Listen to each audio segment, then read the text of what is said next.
Welcome back to peak Sushmita. మనం ముందు వీడియోలో చెప్పుకున్నట్టు యజుణ్ణి ఉపయజుణ్ణి యజ్ఞాన్ని నిర్వహించేందుకు ఒప్పిస్తాడు ద్రుపదుడు.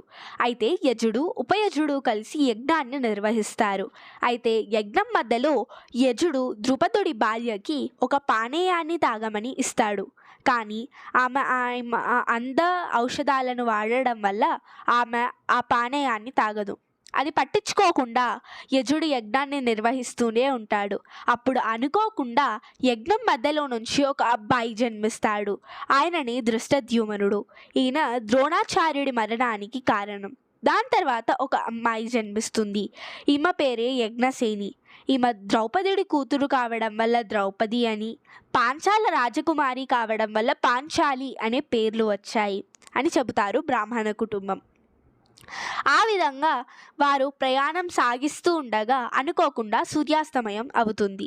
వారు గంగానది ఒడ్డుకు వెళ్తారు. అయితే అక్కడ అంగరపర్ణ అనే ఒక గంధర్వుడు వారి భార్యలతో సమయాన్ని కేటాయిస్తూ ఉంటారు. ఈయన అభిప్రాయం ప్రకారం నదిలో గంధర్వులు ఆ పూట గంధర్వులకు మాత్రమే అధికారం ఉంటుంది, అది మనుషులు చూడకూడదు అని అనుకుంటాడు. దాంతో అర్జునుడి మీద బాణాలు సంధిస్తాడు. అర్జునుడు కూడా ఏమాత్రం లొంగిపోకుండా అంగరపర్ణ మీద బాణాలు సంధిస్తారు. ఆ విధంగా వీరిద్దరికి యుద్ధం జరుగుతుంది. అయితే అప్పుడు అంగరపర్ణ రథాన్ని అర్జునుడు కాల్చేస్తాడు.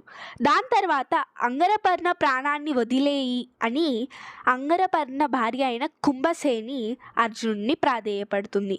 దానికి ఒప్పుకుంటాడు అర్జునుడు. అయితే దాని తర్వాత వీరిద్దరూ మంచి స్నేహితులు అవుతారు. అయితే ఒకసారి అంగరపర్ణ అర్జునుడిని తపత్య అనే పేరుతో పిలుస్తారు. ఎందుకు పిలిచావు అని అడుగుతాడు అర్జునుడు. మీకు తెలిస్తే కామెంట్ చేయండి, తెలియకపోతే నెక్స్ట్ వీడియో చూడండి. ఇలాంటి మరిన్ని వీడియోస్ కావాలి అంటే please like, share and subscribe. Thank you.